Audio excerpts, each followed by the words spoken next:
Bismillah. Salam. Welcome, everyone. This is our December book club, the last one of the year. And it's just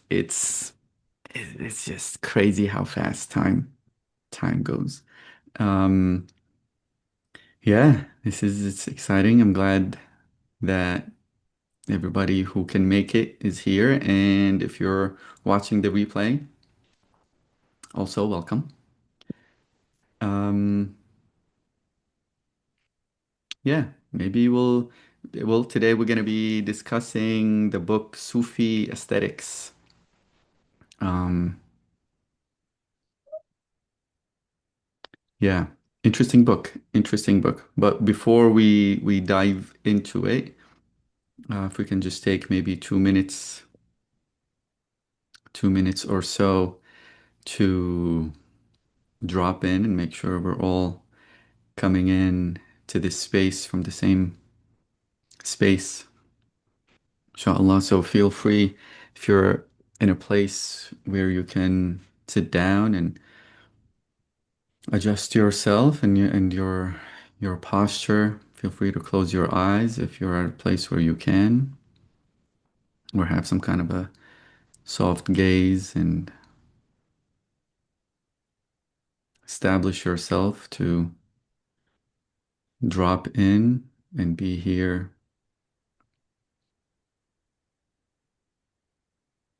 and maybe take in a few breaths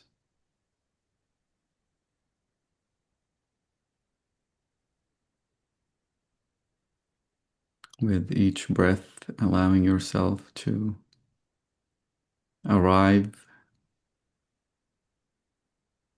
more and more at the present moment.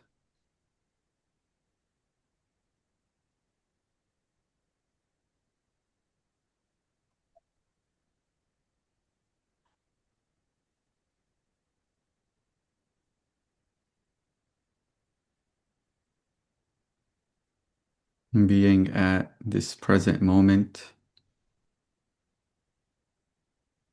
that is the glue of which we are gathering together, even though we're all meeting at different places, yet we can all experience the presence of this present moment.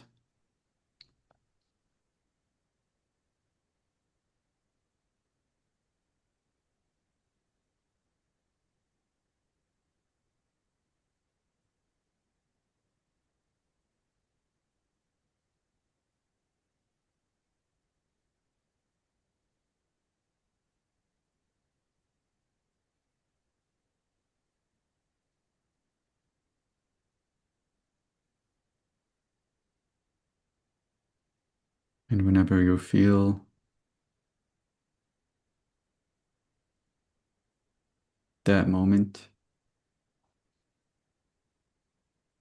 and established in it,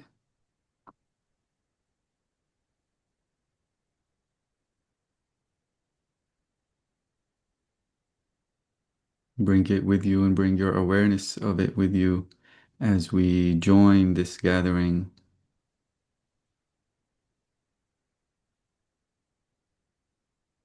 and communicate with each other from this space.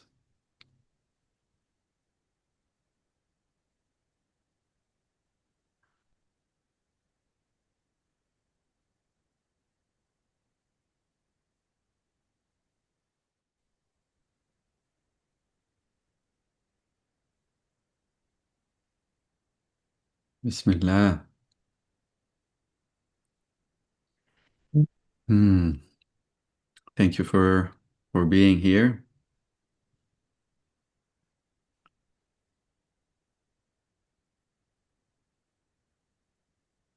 Yeah.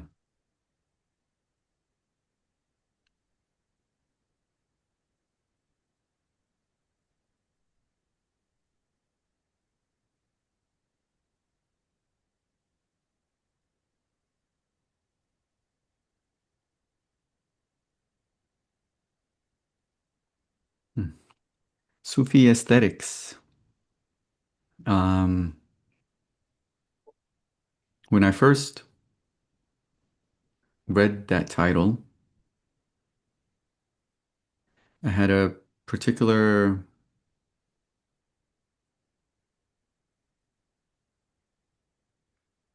uh, idea, maybe, of what the book is going to be about. And I thought, I think from, if my memory, yeah, I think I thought it was going to be more about the inner architecture of the Sufi, the inner reality and the inner architecture of the Sufi. Um, and the the aesthetics of the architecture, of that inner architecture, which I think the book kind of discussed in some type of way.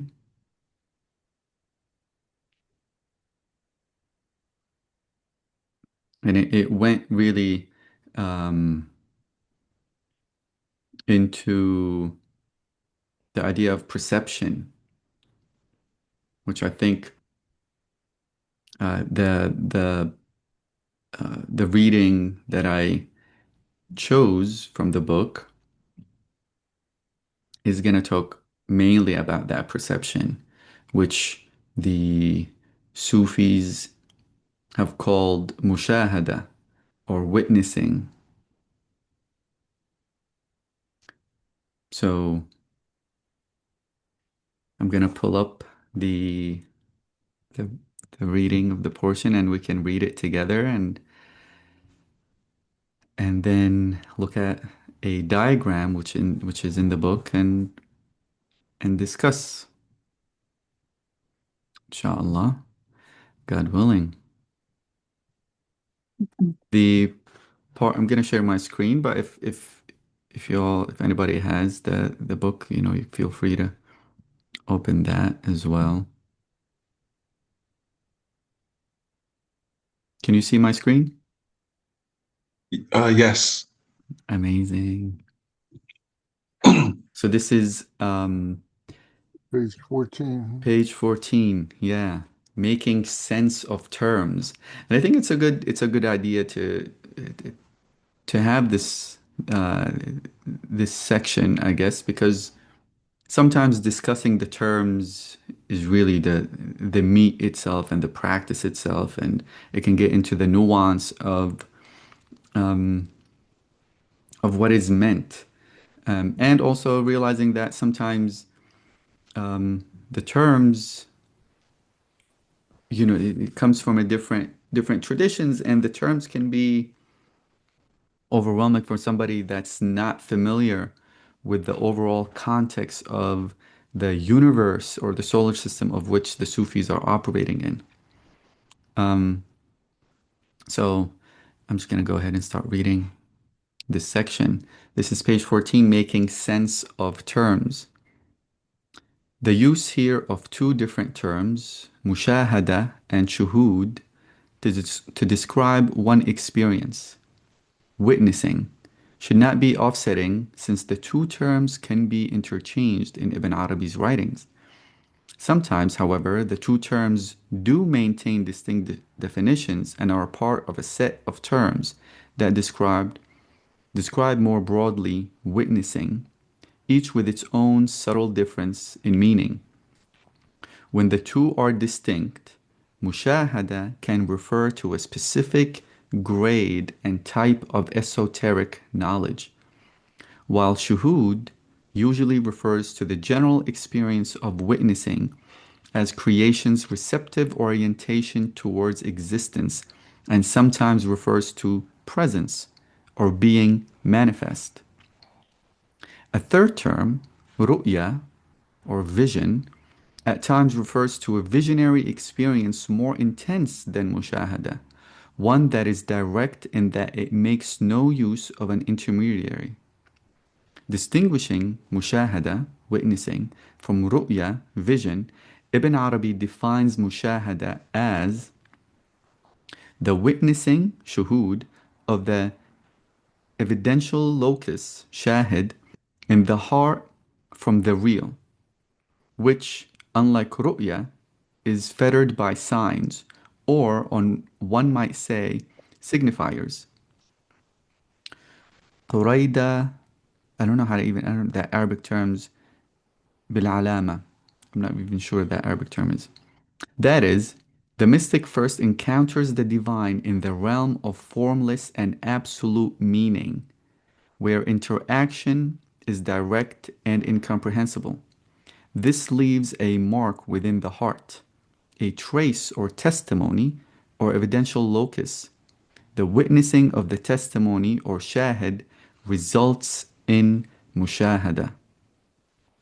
I think I'm gonna stop here because this is a lot. um, yeah, maybe I'll bring up the Why don't you show the diagram. picture? Yeah, show the picture on the next page. Yeah, this diagram here, witnessing within matter, and then witnessing or self-disclosure outside matter. And then we have the direct and unbounded self-disclosure outside the veil of matter being projected into the heart, the shahid, and then the Gnostics, this is the Gnostics' eye, right? Or vision insight, maybe also. The Gnostics enjoy witnessing the residue of direct, unbounded witnessing left on the heart. So the Gnostics is constantly looking, their gaze is constantly inward on the heart, and whatever matter, whatever residue is being imprinted on the heart, the Gnostic is enjoying that witnessing that's coming at the heart. But yeah, though that first those three terms, or maybe two terms, between shahid, shuhud, mushahada, and ru'ya, which is vision. I think that's a lot of meat for now. I don't want to get too much into this, even though a lot of this is gold and we may go back to it. Um, yeah, how does this land? Like, um, I can, for myself reading it, I I, can touch on it a little bit, but I'm curious. uh,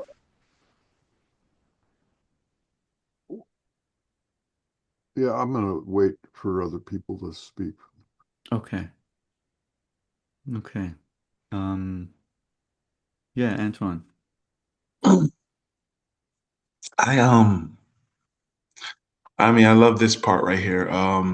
Just because if we go back to the diagram, right? Um yeah, I feel like when I think of the experience, I think of where the beginning part of the diagram is direct and unbounded self-disclosure outside of the veil of matter.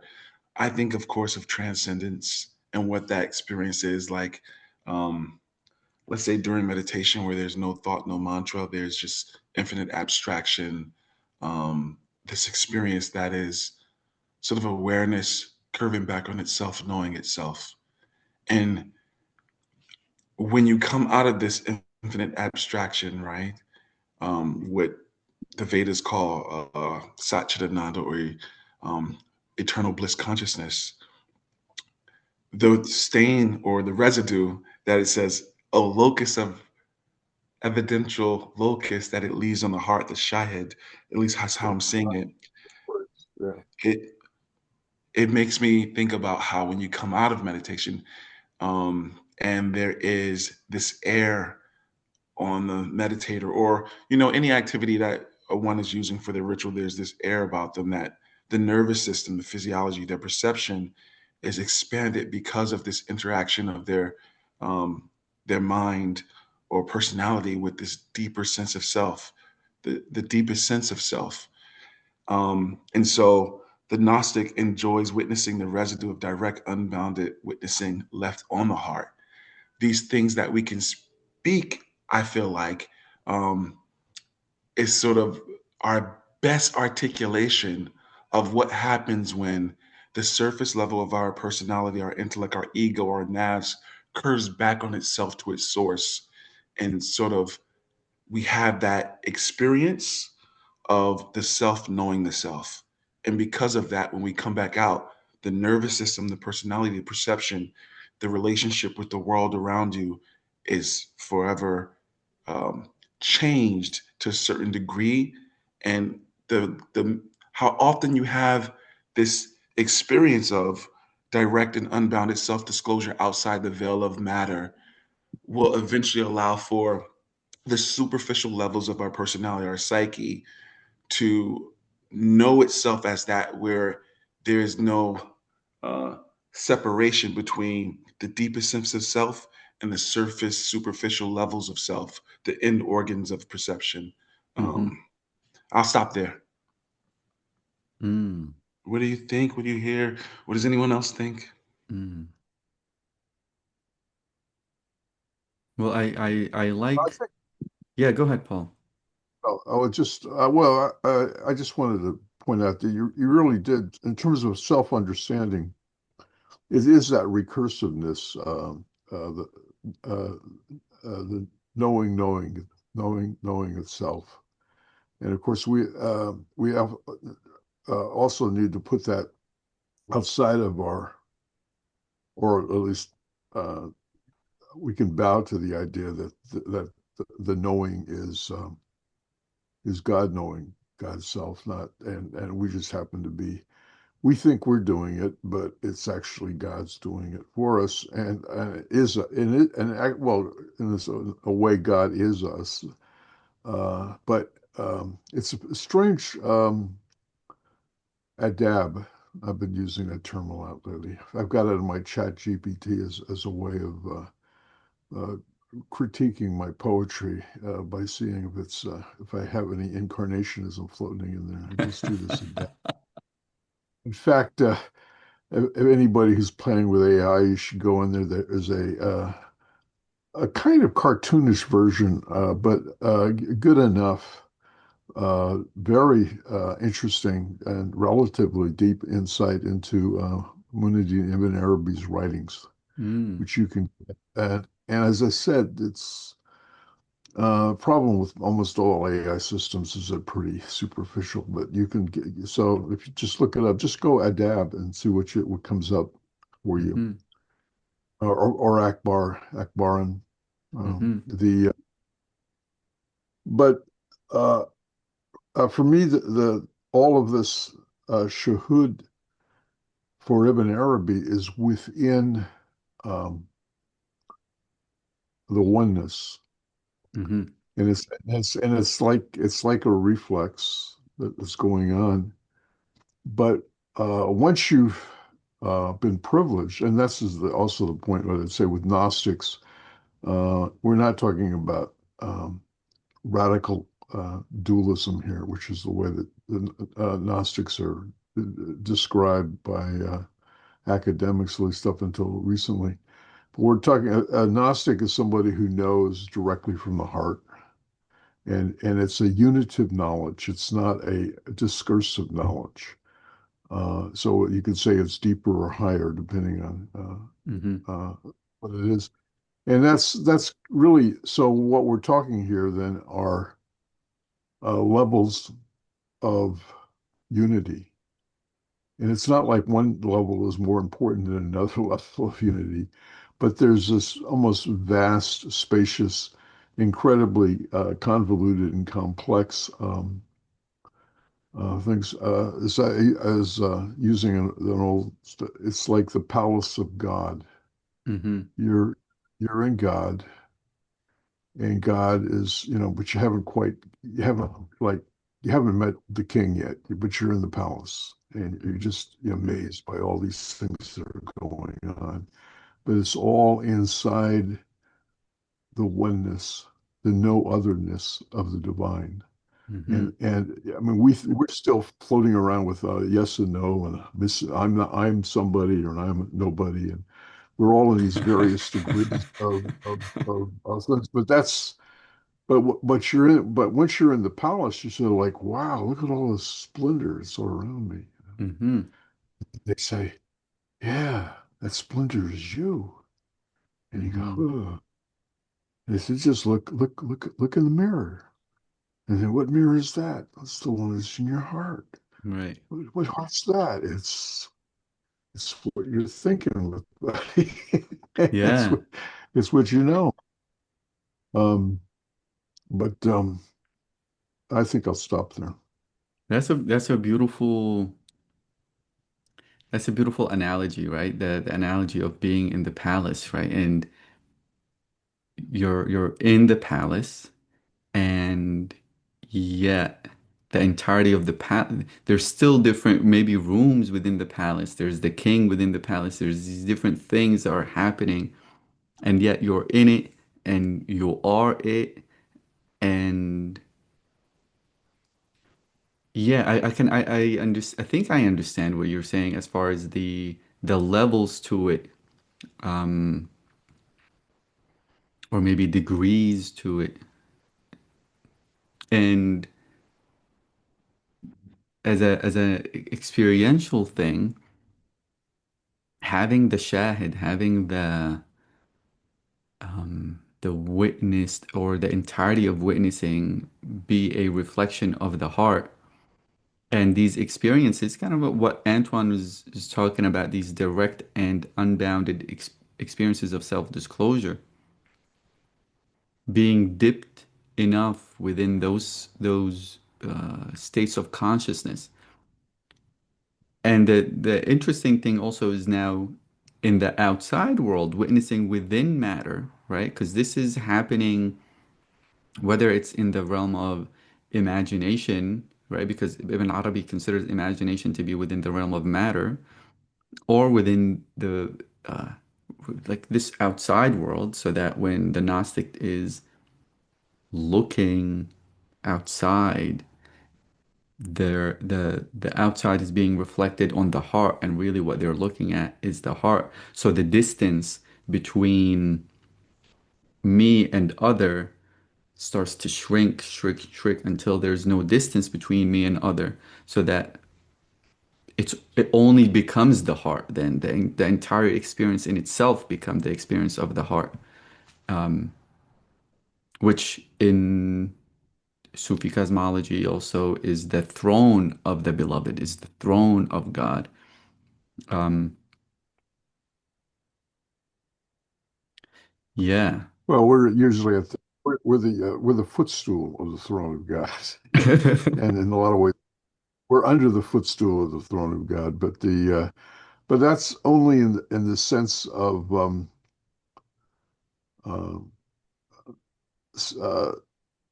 nafs, which taming the nafs, let's say, Hmm. Hmm. you know. Yeah. And then nafs are just they're just our propensities to have been misformed because we think we're a body and we think we're our perceptions and we think this is the only world there is.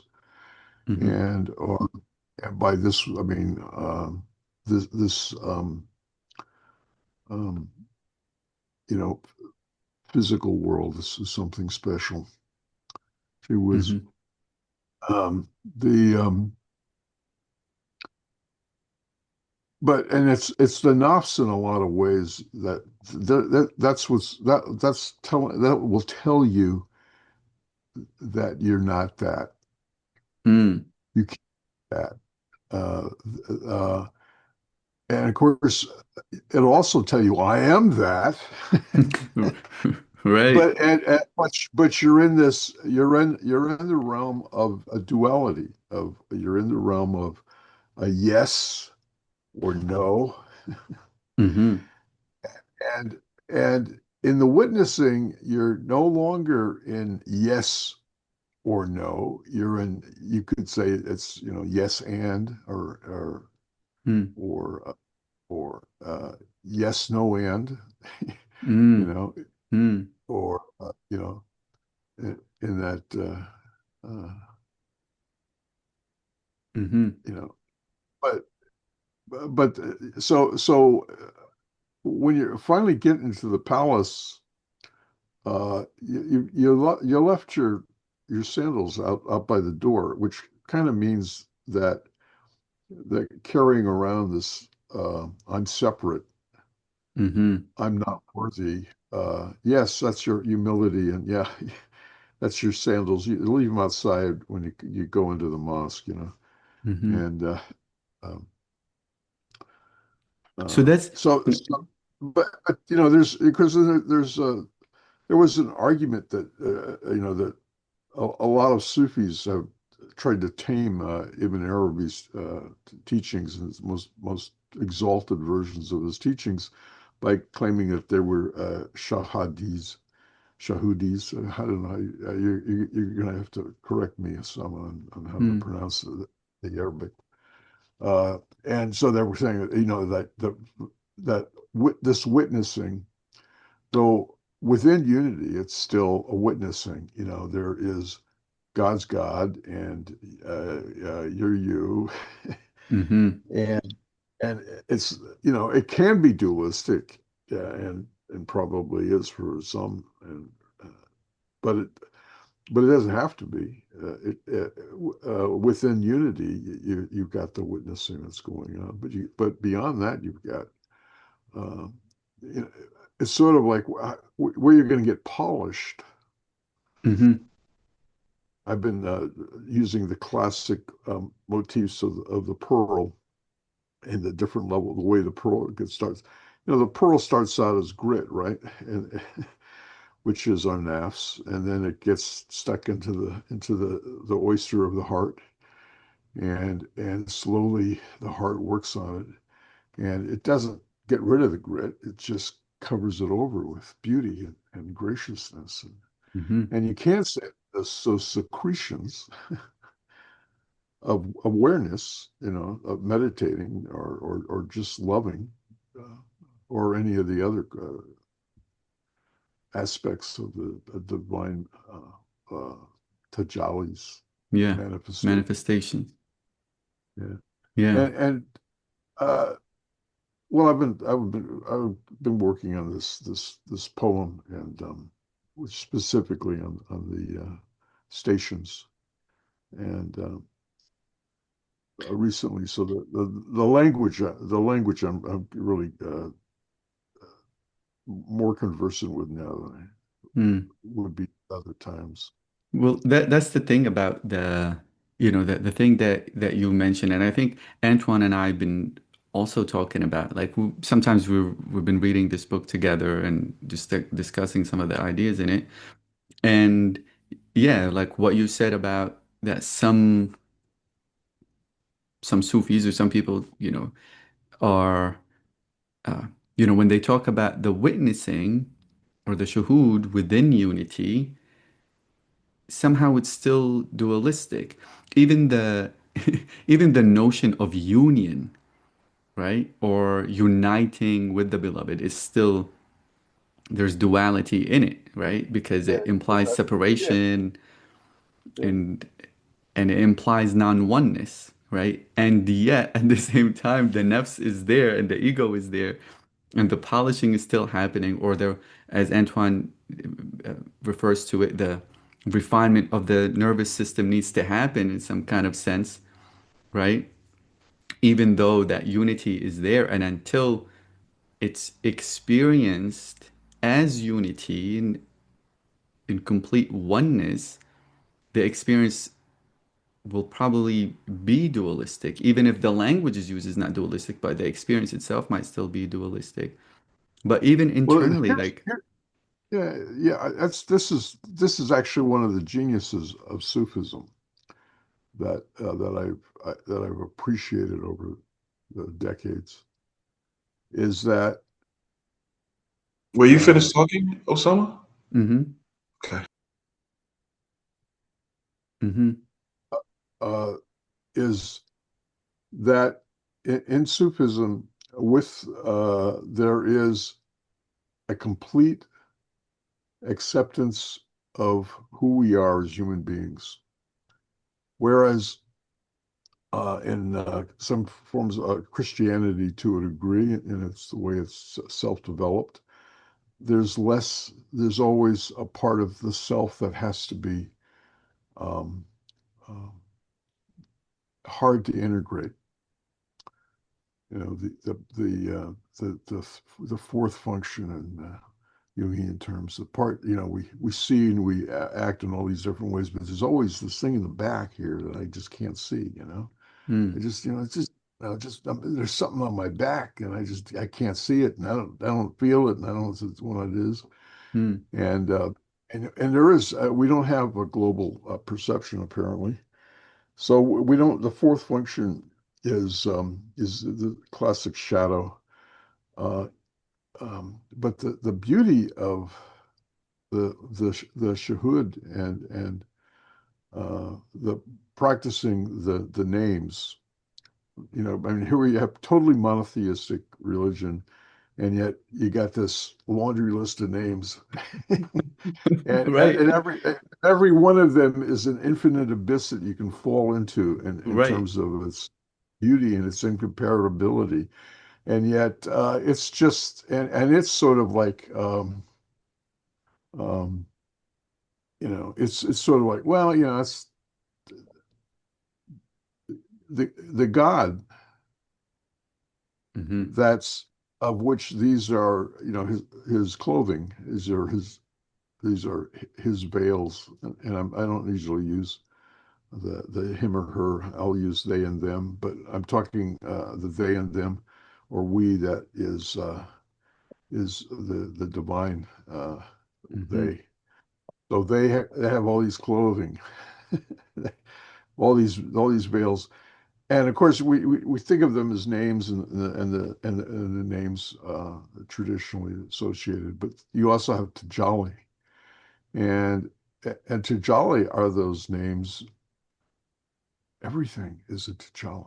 Mm. A That manifestation, trace, a yes, yeah, it's sort of it's those traces, you hmm know. And actually, when you think about it, one of the most interesting Tajalis that there is are those evil nafs that you've got that are getting cleaned up in the oyster of your heart.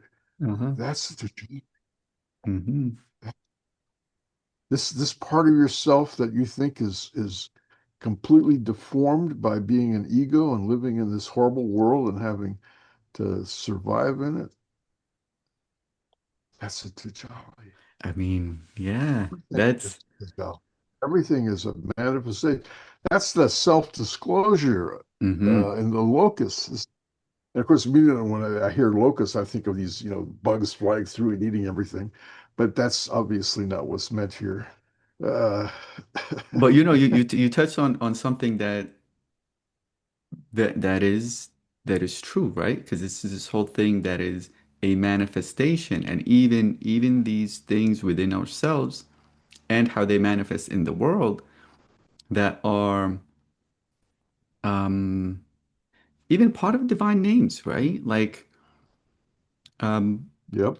something like something that we've been reading the past couple of days. I've been reading with a couple of friends is the name Al-Muntaqim, the Revenger or something like that, right? And you won't think that, Not one I wrote, not one I want to necessarily invoke too often. yeah, right? It's the revenge, like, I figured and you won't think I've of got that as a things I'm guilty divine, about. yeah, as a divine quality of revenge, or like what does that mean? And mind you, some Sufis or some people try to play some level of mental gymnastics in order to say, well, it's a revenge in a way that we don't really understand because it's divine revenge and it's above our human understanding. So, they kind of go around it in such a way. But what if it's divine and it's just revenge, like a regular, you know? Um, Yeah, which is that's where that's the full acceptance of the human being, right. including the less than noble qualities that we all partake of. Exactly. And that was a point that I think that oneness, right? Because even internally, as I experience myself and sometimes have these internal dialogue, if my internal experience is divided in such a way that a quote unquote part of me is talking to another part of me, right? Oh, a part of me is happy, but a part of me is sad. And then this whole fractured self, right? But when the internal experience is completely unified and there's only I and the fractured is no more, that unity internally is now reflected externally in such a way that this diagram starts to make sense as far as what is being mirrored and what's being experienced because the internal I is unified. It's not fractured in such a way that it's, oh, a part of me that is a musician, and then a part of me that does a 9 to 5, and then a part of me that's this, and a part of me that likes this and dislikes that, and treating them as if it's separate, small little I's, where in reality it's just it's a oneness, and there might be reflections of that, but when that I really solidifies itself, I feel like that for me I can understand, or that idea of witnessing and shuhud comes into play. Jihan, I see that you're unmuted. Yes, guys, I wanted to jump in um to ask the question regarding the Jalali names of Allah, the things like the Avenger, amongst others. I don't recall all of them off the top of my head right now. But I have several thoughts on the matter. On the one end, there is the Islam that I was exposed to, at least in some contexts, where the idea is that these names are used to an extent to reinforce the social status quo. The idea being that justice is only there in the Ahara, in the hereafter, and therefore all grievances are essentially deferred until the day of judgment, where God shall adjudicate and give everyone their due, balance the scales of justice, so to speak. There is this idea that we are imperfect, only God is perfect. Our systems of justice, our systems of morality are deficient, and we are to defer to this ultimate authority, if you will. Um, it's a position that I personally mostly reject. However, like when it comes to the names of Allah that are considered like the debaser, the avenger, uh, Hmm. the giver of life, the taker of life, the bestower of death. My my thoughts are aren't some of these qualities a manifestations of our own darkness, our own negative traits, our own shadow self? And the other element that comes to mind is this notion of tawhid unity, where ultimately tawhid entails the unification and blending of all of Allah's traits, the jamali, the traits of light and darkness, and where their essence becomes one and indistinguishable. Um, Hmm. like where um the uh the sira, the so-called secret emanating within these names, becomes manifest, and their the terminology becomes like just another construct of language. So I'm Hmm. kind of curious to hear your thoughts. Um, Something that comes to mind, and also the other element that comes is game theory and this notion of tit for tat. In a way, like what keeps certain people moral is the threat of retribution, the threat of being put into place, for lack of a better word, punished. And Hmm. again, I'm just very kind of curious, like how do we balance the mainstream Islamic aspect of God as this cop, this uh of Hmm. God as as this like as this representative of The policeman in the sky, huh? yeah a policeman in the sky, the your Texas prosecutor Hmm. versus the creator of the universe, the bestower of consciousness, the emanation of consciousness itself, Hmm. whatever this consciousness element is. So yeah, just some thoughts that kind of came up, Hmm. percolated up as you guys were discussing these things, and yeah, I just Beautiful. kind of throw it out there. Yeah. Thank you, Jihan. I Yeah. I I wanted to preface a response to those questions, Yeah. and actually, Please. is the story. Every now and then I'll get calls and I'll get irritated with somebody. I'm gonna get really irritated with somebody. And when my wife was alive, she would hear me on the phone, telling that person that I'm gonna curse them, and that everything that was ever going to happen to them that's going to be bad or happen to people that they love is going to be bad. It's going to be because of what they're doing to me now. And then Hmm. I am pissed off and I've got powers. And what I was doing is getting under their skin. Hmm. And that can be a very nasty way because what happens is that it evokes fear of the unknown. It evokes, if you have any sense of guilt, it'll assuage that, bring it up. Well, my wife did not like me doing this. She told me I had to stop cursing That in sounds like a such an smart advice. effective way. Yeah, well, I think so too, actually.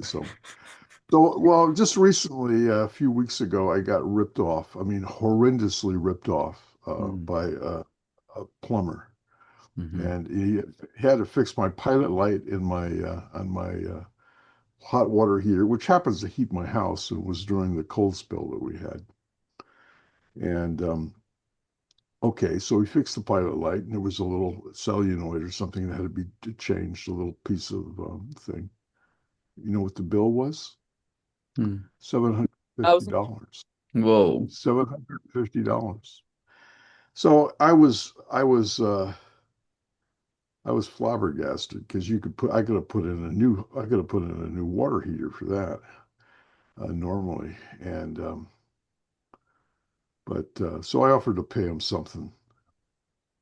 I said, well, for one thing, I don't have that much money, I've offered to pay him 200 now, and I pay him some more later. Hmm. And then went in my account and emptied it. Oof. I Oh, told him I didn't have it. So he emptied it, which isn't all what I owe him. I wasn't anywhere near that $750. But, there it is, 2 weeks before Christmas, and I am flat dead broke Hmm. uh, because of this thing. Now, needless to say, talk about curses. Talk about being angry, being ripped off like that. I mean, I'm still angry. I'm still pissed off about it. Hmm. Of course, I could go in and say, well, it's my stupidity. I shouldn't, blah blah blah. There things there are certain precautions, like don't let them have your digital access to your account. You let them give them a check, Hmm. you know, and that way they don't have that access.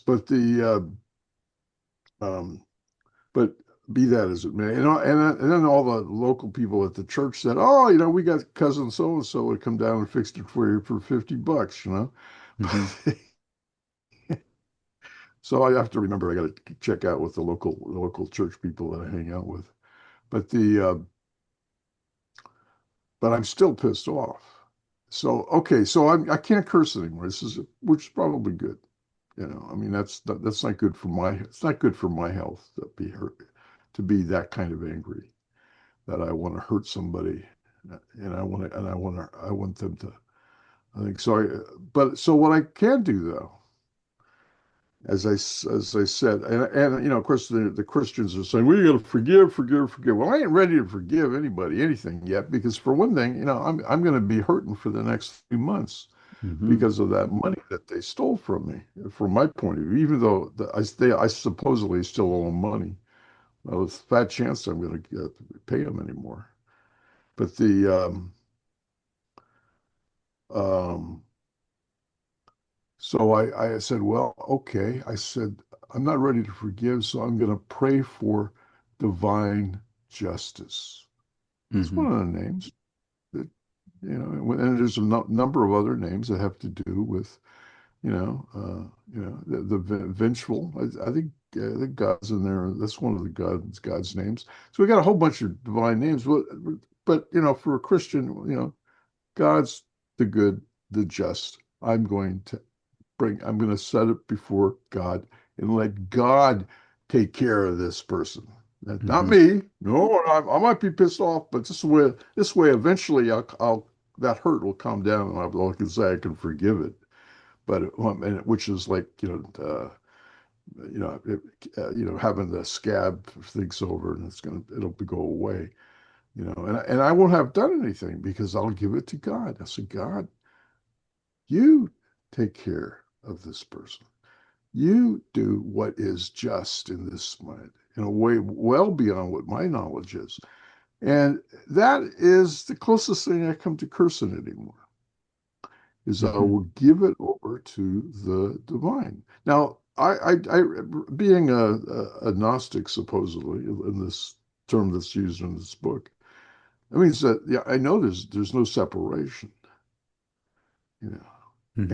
And the thing about it is there's no separation. This isn't that there's no separation between me and the ultimate source of all existence, the divine, whatever it is, utterly beyond what we can know.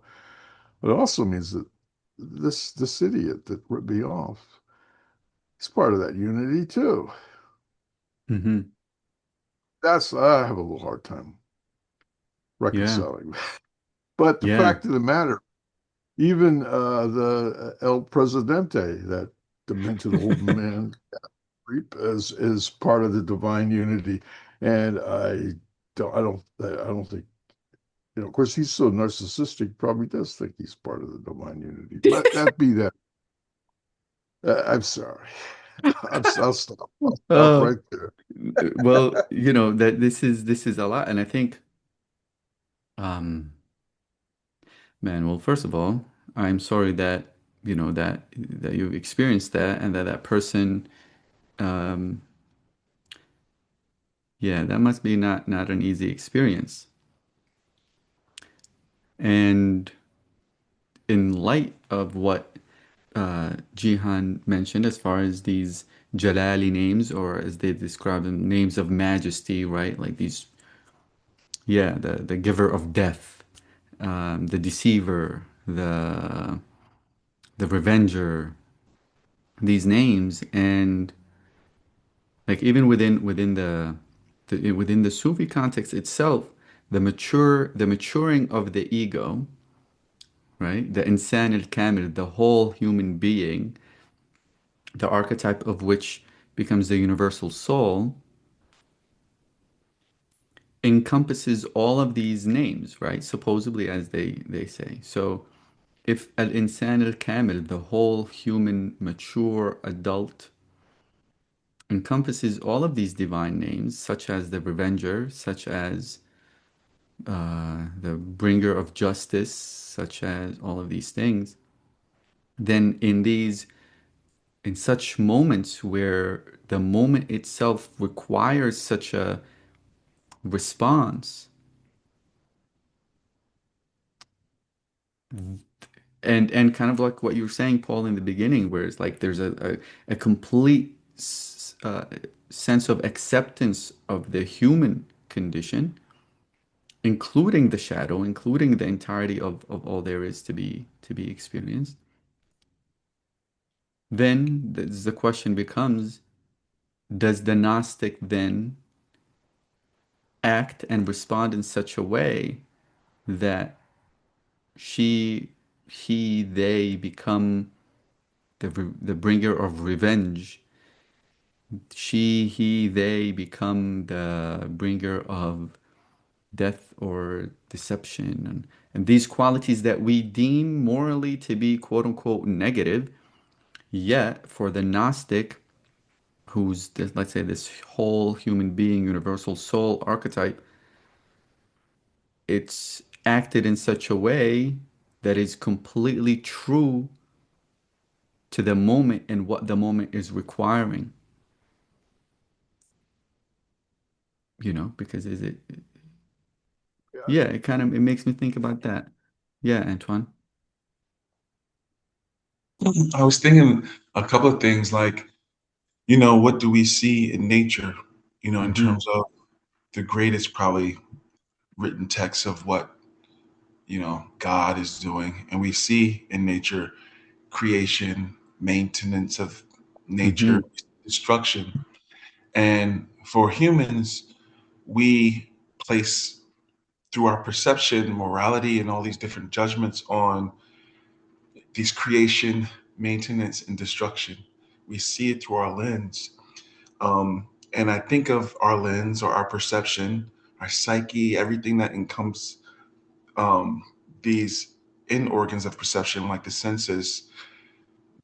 It causes us to um, try to put, if the Gnostic is having an experience of God, and they come out of that experience, let's say, the one that we described here, they're still exposed to the environment. And so I would imagine, or maybe it's a hypothesis I have, that based on what this person has gone through in their life, what they've seen, the traumas and conditionings that they've had, they could inflate or superimpose that type of languaging on what they've experienced in the transcendent or with the mystical. And so that the God that we know through whatever religion or gets clothed in languaging that speaks to more human sensibility rather than an exact or approximate, um, a more approximate expression of what that experience is. I think that the Gnostic, just as well as anyone else, is subject to their environment, especially after they come out of the transcendent space or that that space. And because that our minds can't have an abstract mood on its own basis, we're going to find language that can speak to an experience that we had, um, and we color the experience based on the lens we're coming from, the culture, the trauma, the pain. So maybe a God that is um, not loving or not angry, not the avenger, becomes that based on the coloring that this specific Gnostic or person gives it based on the conditioning that they've grown up in, the historical context that their lineage has come from. All these things color how we speak to God and the divine. I think at the beginning of this chapter, um, Ibn Arabi, or they called it God informs, Hmm. um, in terms of like, I looked at it as the different clothing or garment, to Paul's example, that the divine can put on. But is the divine really putting on these garments, or is those garments a byproduct of our perception? And if we look at our perception as an in organ of awareness, when I say awareness, I mean consciousness, then the perception curving back on itself to its infinite um, capacity um, does not have to hold on to these words or these definitions to have a relationship with God. It's God knowing itself. I think on page 12, can you scroll up to page 12 for a moment? Yeah. There's this poem, well, I'm calling it a poem from Ibn, that at the very beginning, um, and he says, how poetry sometimes is the closest we can come to point to what is inarticulatable. Scroll down just a little bit so I can see the whole thing, because on my screen is not a thing. Thank you. It says, there is no creation seen by the eye except that is essence slash I is the real, yet he is hidden therein. Thus, its creations, forms, are his receptacles.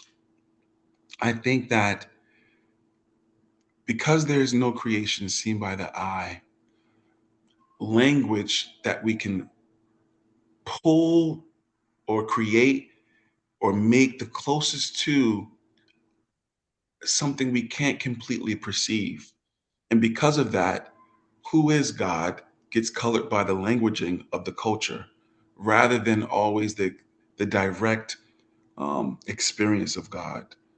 And I think that's how, it's just my hypothesis. Hmm. Not that, God isn't a destroyer or a bringer of death, but the context in which those words are said are often a result of the conditioning of the Gnostic, the Hmm. situation, their perception, their culture. Yeah. I mean, you touched on that's beautiful, right? Like this idea, because I think it's what you're saying, I think, is how supposedly God said, I created Adam in my image, in my likeness. What you're saying is possibly that we created God in our image, in our likeness, right? Like we've done the other way around, um, which is part of yeah, part of these names even within the Sufi system that we're discussing, whether it's majestic names or beauty names, Jalal, Jamal, these kind of distinctions. Um, Part of the path is characterization within the name, having the name itself become part of your character in in your path, in your way, right? Which is, I think, is what you're speaking to.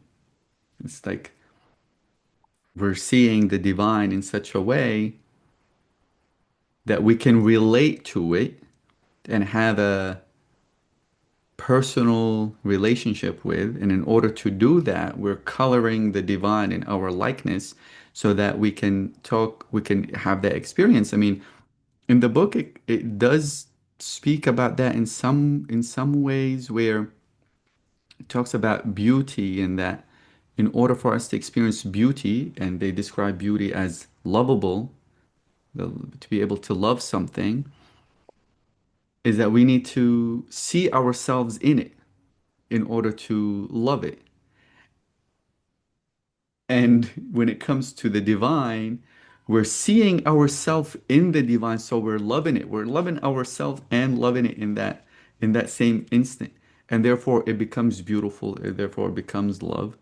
And the Gnostic falls deeper and deeper in love with themselves, and then they start writing poetry about love. I am no one in existence but myself. Then who do I who's my foe and who's my friend and all of these things. That Yeah.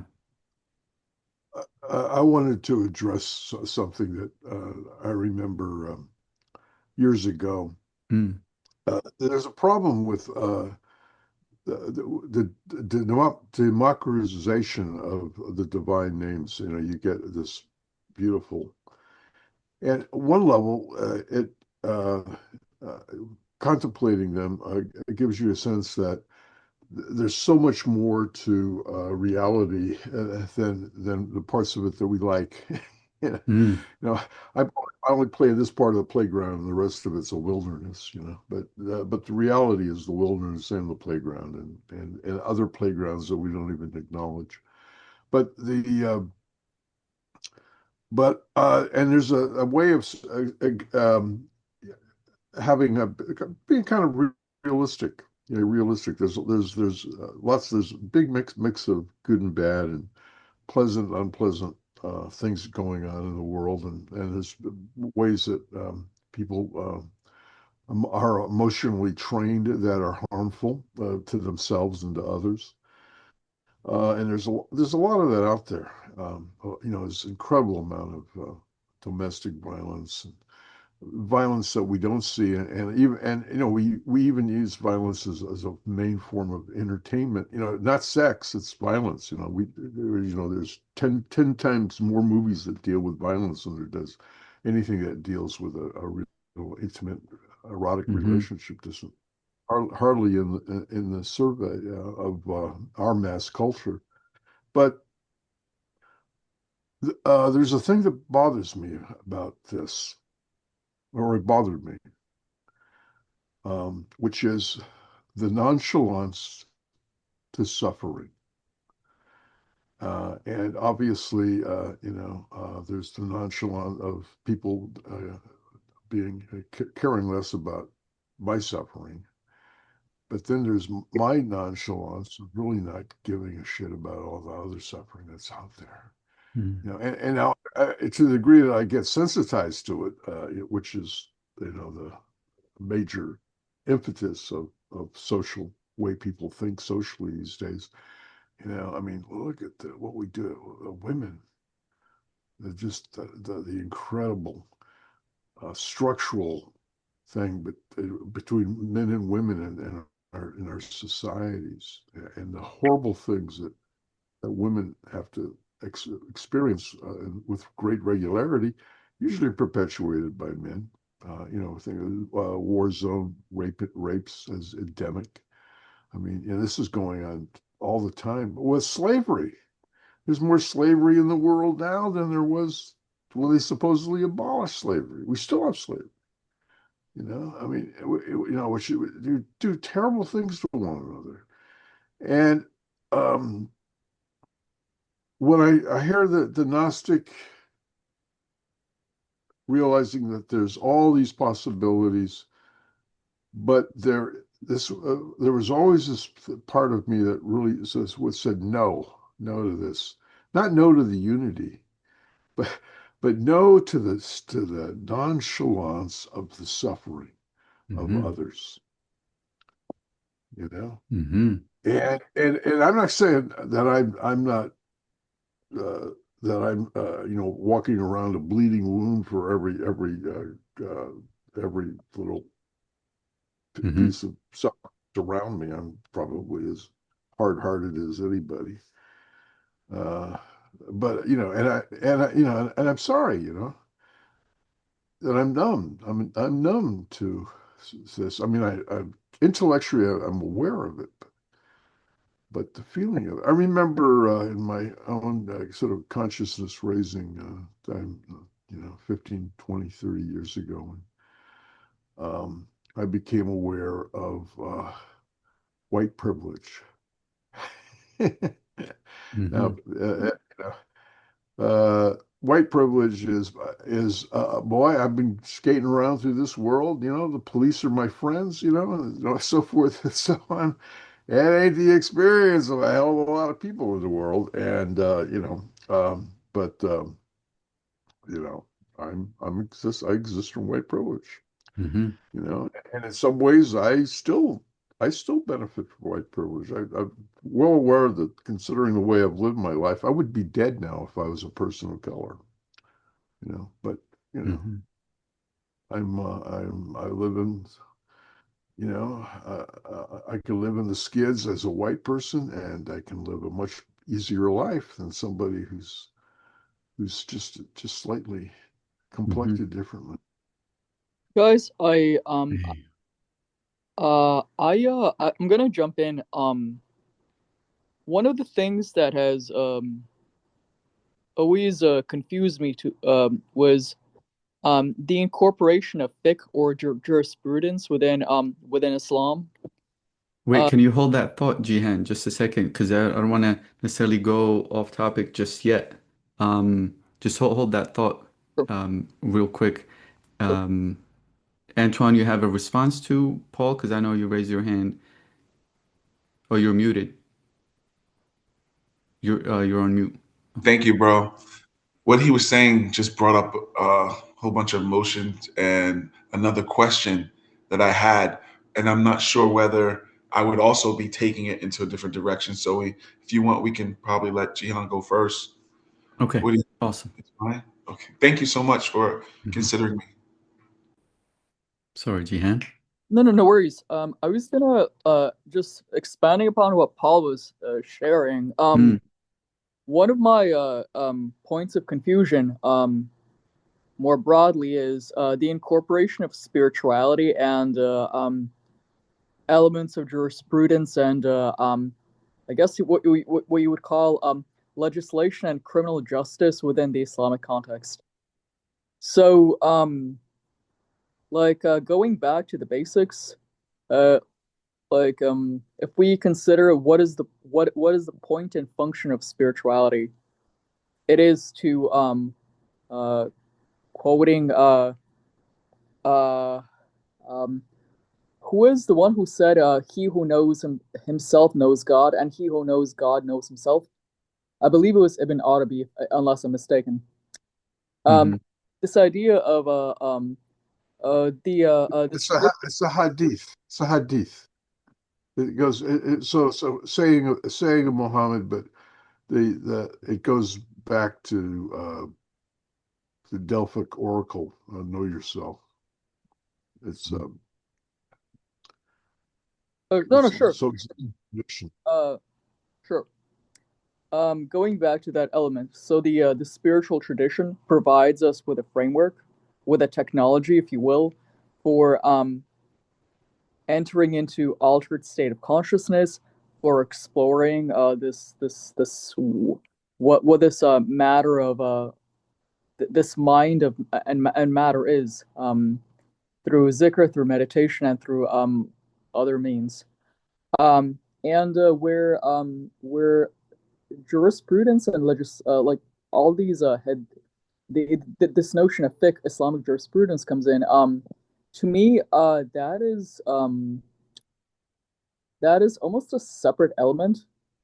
It makes sense that most spiritual traditions mention that the first element for the seeker is morality, acting in a just, upright manner, and not harming other creatures by violating their rights, um, harming them in other ways, and even the libertarian system basically states that my rights end at a point where they begin to infringe upon the rights of others. My actions, my activities cause harm. This is when the state or some other external apparatus must come in to regulate human affairs. Um, whether the other thought that comes to mind is the arrogance, the inherent arrogance in imposing divine principles or principles of divine justice onto a man-made legislative system with its flaws, with its deficiencies. To say that the Sharia is derived from God, to say that even though I would argue it's very much a political instrument, and that we humans are performing and manifesting the will of God through us by, I don't know, depriving another person of their life, by chopping up someone's hand, etc. To me is again very arrogant, very simplistic, and kind of makes the process a removed from spirituality, um, you know, and secondly, it is arrogance in its finest form. We are agents of God. Much as the police is the agent of a state, the executioner is an agent of a state. Here, individuals or entities following the Sharia are agents of Allah. They're hmm imposing and disposing the will of Allah, and that to me is like completely, at least in my interpretation and judgment, completely counter and against any principle of ethics and morality. hmm That like um it is one thing to be pissed off at your plumber because they charge you an exorbitant rate. It is another story. Like we need to understand capitalism, whatever. The guy basically grifting the consumer because out of the person is desperate to get their heater repaired, whatever, opportunistic action. And us needing to recognize, all right, how do we resolve this unpleasant situation in the most compassionate and reasonable manner that respects my rights and also, holds the this individual accountable so that they do not harm others with, similar antics. And yeah, so these are like, to me the legislative element is just something that is orthogonal and just beyond the realm of spirituality. Uh, Hmm. at least this is just how I perceive it. There's one thing for us to have a zikr to like get to know ourselves, try to be better human beings, versus the artificial construct of fiqh, the like hadiths, which are also contested depending upon the madhab, or a spiritual tradition. So yeah, just sort of jumping in and kind of like, Hmm. I, well, more than 2 cents, but Beautiful. yeah. Thank you, Jihan. Thank you. Yeah, Antoine. Wow, beautifully expressed, both of you, Paul and Jihan. Um, what I come up with every time the conversation like this happens brings up so much emotion, like anger and upset, and so much stuff inside me. And I get that, like some of the stuff I've gone through, I see other people go through historical stuff that's still wearing on the society that I see my family going through, and I go through.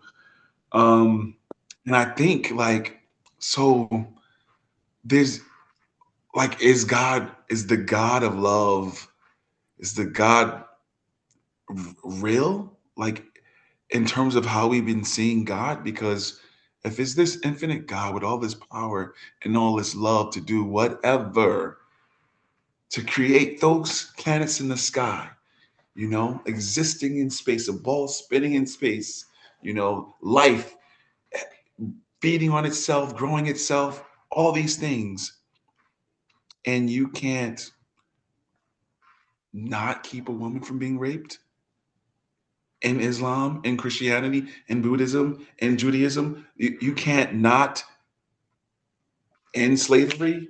You cannot stop the systemic historical injustice for so many people like that. Like, where is your God at?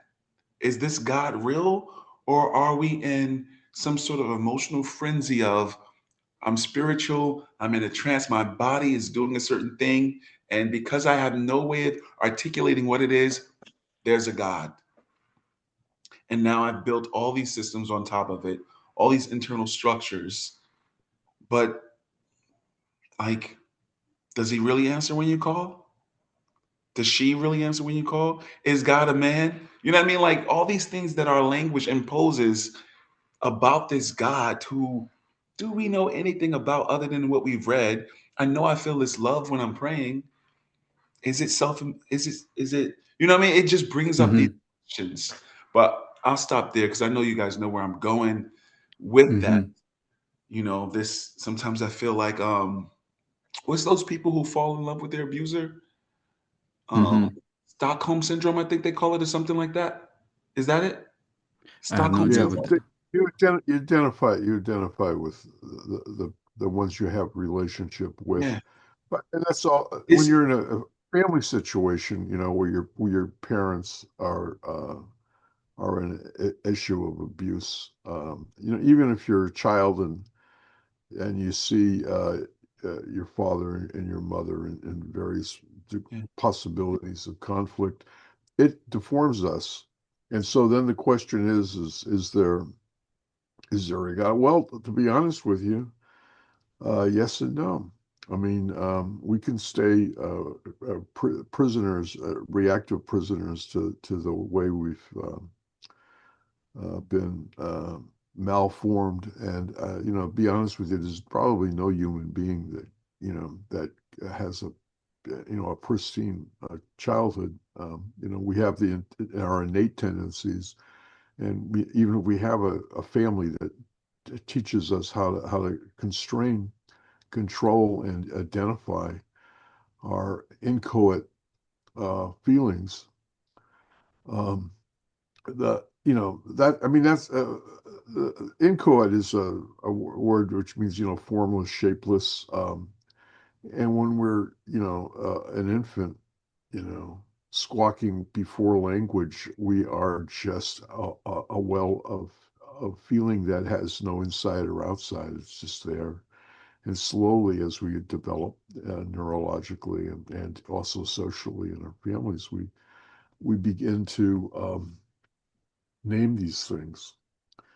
Well, the training of the heart in terms of meditation, in terms of the heart is our oyster that's going to tame that nafs, and that nafs, is the is this inchoate pure awareness with no name, and it's and with that it's violent. It has no boundaries. It doesn't can't recognize other boundaries, and so each one of us, as it were, um, through meditation, has to find a way of getting that awareness to recognize that it's the awareness becoming aware of itself, which is this mirroring capacity, which is also the secreting of those things from the heart onto the pearl that you are, and in through experience, yeah, God's God's real. God's more real than we are. And there's so much more to the world. Uh, the Alama Mithal, the world of imaginings. At one level, it's the imagination. We have imagination. Of course, imagination can also, even our artificial intelligence has imagination. God's hallucinating things if led Mm. down the primrose path. And so it's got a nafs too that's not too well. It may never be quite tamed. Um, Yeah. but but the yeah, but that's the training. That's your own finding the way, and obviously all of our experiences are invitations to the churning of the heart, to accepting reality, but we don't have to accept in a nonchalant way the Hmm. suffering, and even when we're systemically part of that suffering, you know, Hmm. you know, you know, uh, and there isn't a way, there's no lever that can get us out of that systemic thing. Like there was that guy who was a white guy who turned himself into a black man and then went down to the South. I forget, it's a famous book, but he didn't have the inner experience of being raised black, but he wanted to see what it was like to be this thing, and he did this thing, uh, a a fraught experiment, you know, or as I remember, uh, uh, a black friend of mine telling me about, all the men and the women who were um, mixed race, who passed as white and disappeared into the whatever that was, and walked away from their families. This is we live in we have these choices, and some of them are very practical, and we can see the injustices of our institutions. We're not going to get justice from our institutions, but we could try. I mean, in fact, that that's what you're here to do. If you're interested in the justice system, then you try to find a way to get into the injustice system, which is what it is. It's the system of injustice. But you want it Facts. to work, you want it to work. You try to make it work. Well, that's You that's know, the system of oppression. yeah. Um I do want to just name that it is 9:30 and I do realize that's hour and a half. Um but I want to, so for anybody who feels they're in time constraint, feel free. But I wanted to kind of talk about what jump in and what you, Paul, and Jihan and Antoine, and please RM and um, Shuchi jump in. I hope I'm pronouncing that correctly. Um, in the chat, if you feel inclined to. This, I think that anger, right, that you expressed, Antoine, and part of what you expressed as well. I guess everybody here. Um, but that question, Antoine, that you brought up, I think in a sense that God as a separate entity, there is some kind of intelligent separate entity that is watching over the happenings of what is happening on earth. If we're calling, if we're defining God as that and saying, does that separate intelligent entity that watches over the affairs of the human beings on earth, does that exist? I don't think it does, because it just really doesn't make sense from your point as far as like, does this thing out there watching and somehow it's loving and it's just watching?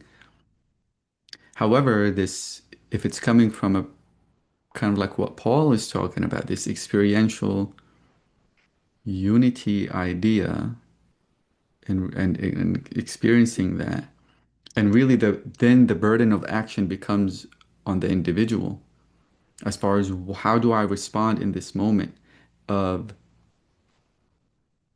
witnessing suffering and witnessing injustice and yeah, passing through it in a nonchalant way of like being desensitized to what is really happening. Um, and we hear about these examples of some of these mystics who were revolutionaries, meaning they led the revolutions, they turned governments upside down, they've done all of these things because the way that they felt appropriate to respond to that suffering is to end it in a way that can meet that force of that force that inflicts suffering and pain onto people, and meet it in such a way that is not just, lovey-dovey. We're all one, and I'm here to accept this suffering because this suffering is also coming from my beloved, and I'm gonna practice patience in such a way, and so then the burden of responsibility is now on the individual after these realizations, and it's not God, this separate intelligent entity somewhere out there, save me, please, in that way. Um, Osama, I'm really yeah. happy that you're bringing all of this up. Um, it is a version of theology that also basically it is a version of Allah that also makes sense to me. Um, the question is, does religion or perhaps spirituality more broadly make someone a better person? And at least from my own observations, I think that the answer is quite nuanced. Hmm. And there are plenty of examples where rather than serving to embetter a person, religion has quite the opposite effect. At least religion has how they understand it. Um, I'll try to like string a couple of several thoughts together in a brief as succinctly as I can. But my first thought is as far as the religious prescriptions and requirements. the how the mechanics of prayer are not mentioned within the Quran itself. These are derived from external sources, the Hadith, the Sunnah, etc. And there are some pretty significant differences between the madhabs, uh, slight to significant in terms of how the movements of the prayer are performed. That is the first thing. The second thing is like the function of this of this prayer. Is it a requirement in the sense of like we need to pay our taxes, and if we don't, the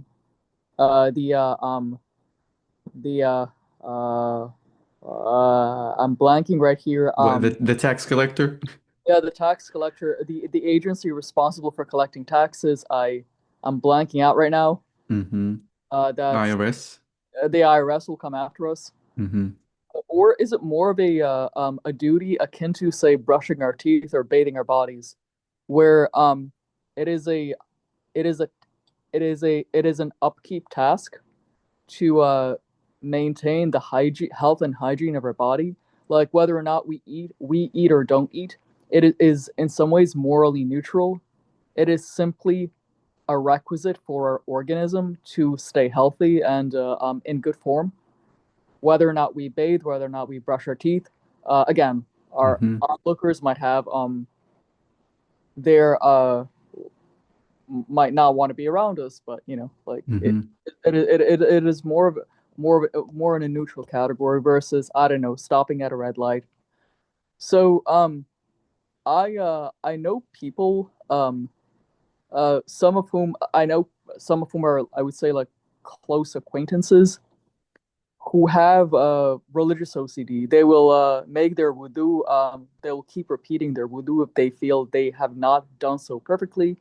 They'll keep repeating their prayers until they're praying for maybe an hour on end. They'll get frustrated. They'll get aggressive afterwards. It is best to stay away from them after they have prayed. I've known such people, unfortunately.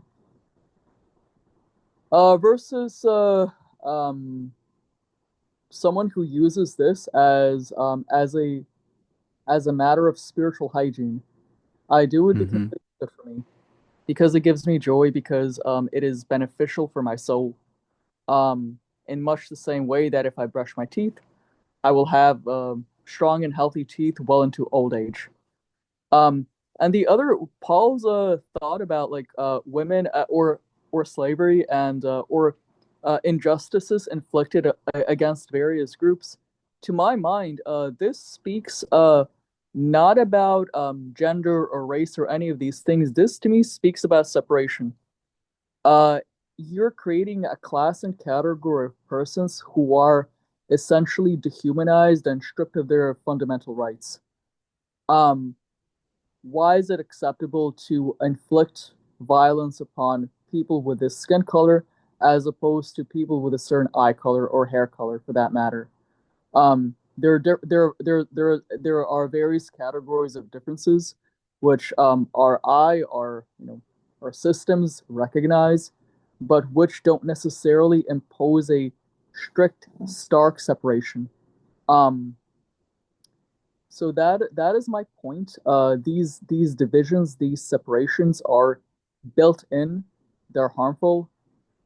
Uh, you are creating a class of persons who are somehow less than, who need to be policed, who can be enslaved, uh, whom it is acceptable to abuse to to an extent that would not be permissible elsewhere. So yeah, I think like ultimately we need to also have a measure of tawheed in our society where we see others as we see ourselves. They are a reflection of divine consciousness. They're a reflection of myself. They're a fellow human creature. Mm-hmm. They're an emanation of this divine energy, whatever it might be. And if you view things in this way, then like, why would I want to violate their rights? Why would I want to harm them? By harming them, I don't know, violating the order of the universe. Um, yeah. So like, Mm-hmm. Some thoughts for now. Yeah, beautifully expressed. I mean, um, yeah, this I feel like a whole discussion can go around this topic of the suffering, the separation, the systems, and how we engage with them. And part of I think what you brought up in the beginning, the questions about religion and spirituality, if it's good or not good, or if it's for the betterment of humanity or the individual. Um, I don't know. It might not be. I think that might have to be another discussion also, right? Because there is a level of nuance and at the same time a level of that person that's doing a prayer for an hour end because he feels or she feels that it's somewhat wrong or it hasn't been done perfectly. There, whatever conditioning or whatever, however they interact within themselves, um, it is essential for them to go through that process until they figure out or experience something otherwise. They may shock them or bring them into their way, or they that might be their way, right? Um, I don't know. It's hard for me to judge in that matter and go to that individual and say, you got to do it this way or that way because the way you're doing it is wrong. Like, no, I don't. Yeah, who am I really to say that, right? Um, Antoine saying our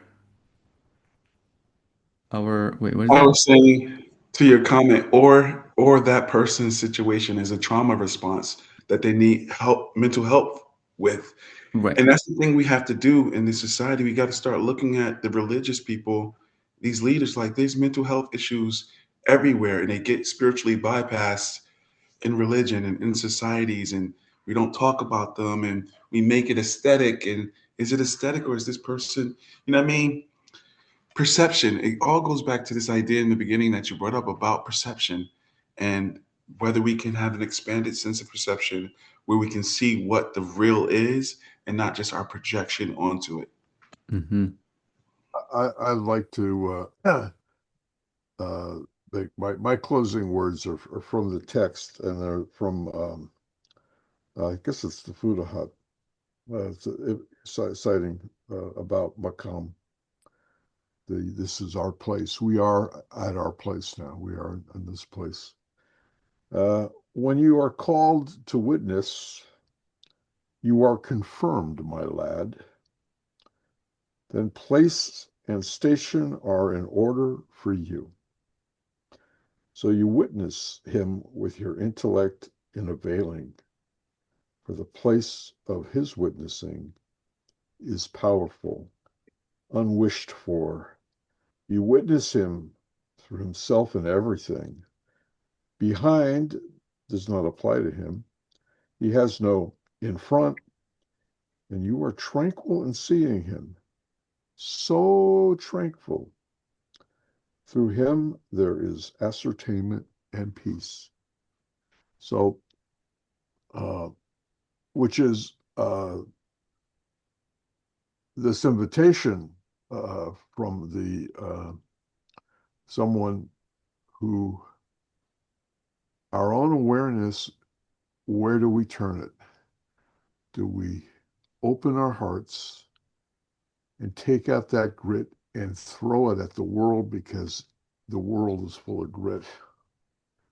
Or do we take that little piece of uncomfortableness, that piece of shame, and that piece of sorrow, and that piece of fear, and we let it be that, and we allow our hearts the love that is beyond all of us?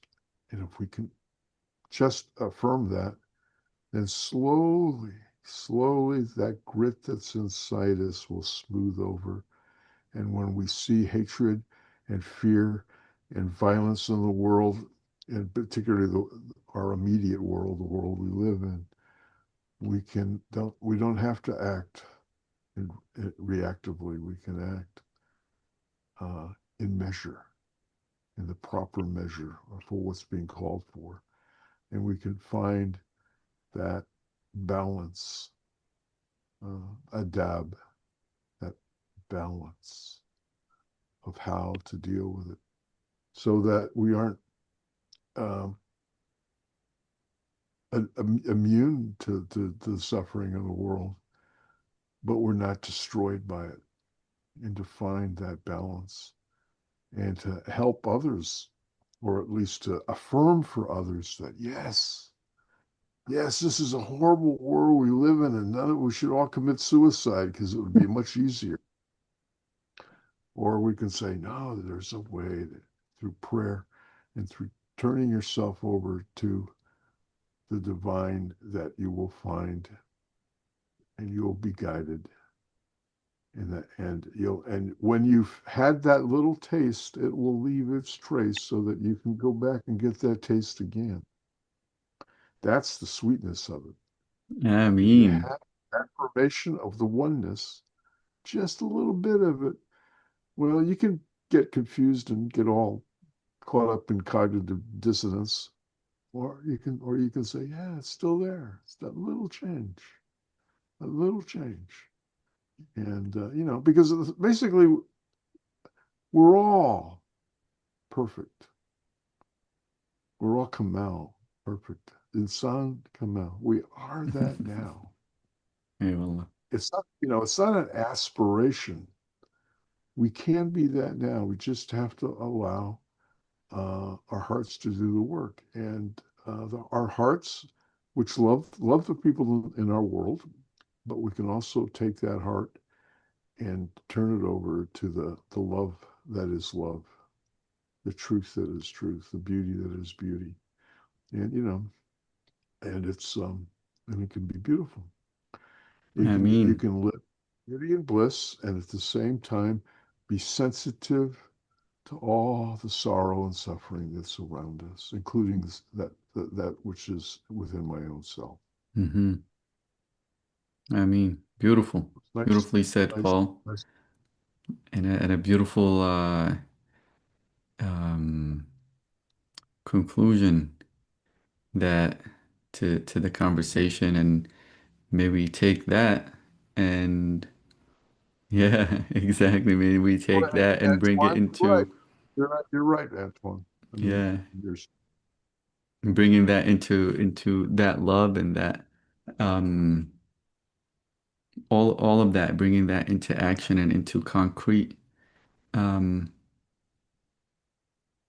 that space that you said in order to respond in measure, bringing it into the to the world. In no avoidance, as Antoine says, as long as we don't use that relationship with the divine to spiritually bypass our issues and the suffering and use it for avoidance and bringing that abstract work into concrete, I think he meant there. Sorry for my spelling, y'all. Yeah. And yeah, taking that um, to the new year, as this is, tomorrow's the New Year Eve. And yeah, may we take that energy with us forth into into the new year as we continue in yeah. this Georgian calendar, you know. Tomorrow's my birthday, and I'll be Oh, Happy birthday, 70, Happy Paul. birthday, bro. Happy 70, birthday. 78. Mhm. Um, Ah, so, so I think I've only got a couple of years left. I didn't really think I was going to live this long. I was planning on well, we're checking out. glad that you lived this long and we got to experience your presence and your insight and hearing the stories and always amazing reflections and yeah, bringing us to this space, and it's just amazing. I mean, this is one thing that Antoine and I always say, like you come up in our conversations like, yo, remember what Paul said about this and Paul said about that, and we're like, man, Antoine said like, man, we should let him know how much he comes up in our conversations because sometimes, the Well, stuff and that what's amazing is that you remember what I say. I don't remember what I say. I ran into a woman the other day, and we actually have known each other for a few months, and she says, you know, Paul, she says, I know you from somewhere. I know you from somewhere. And well, she had published a book, and we had her on our show.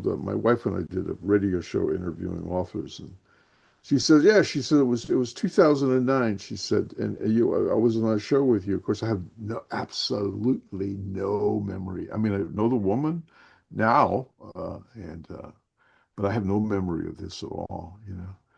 I mean, there's as you get older, your life becomes you don't hang on to experiences. Hmm. My life, in terms of what I want to remember, my life ended when I was about 33. And the rest of this is just a wash. It's like no memory at all. Oh yeah, I lived with her for 3 years. Yeah, what was her name again? You know, Hmm. yes, Yeah. it's Well. it's it's strange, but so if you're going to get the spiritual stuff, you get it, learn it when you're young, and then it might stay with you when you're older. It's sort of like it might stay with you when you get older, because when you get older, it's unknowing. You're learning Hmm. to unknow. And Hmm. in an unraveling, you have discovered what you raveled was interesting. But you got Hmm. to ravel. You got to do that. So that's the early part of your life. You got to learn stuff. Hmm. Uh, Fun that way. Well, happy birthday. Thank you. And yeah, thank you for always joining these calls. We appreciate you. And thank you everybody here. This has been an amazing way to end the year in this presence and these kind of conversations. And yeah, God willing, next year, next month, another book club, and we'll see you then, God willing. Thank you so much. Good Take night. care. Bye.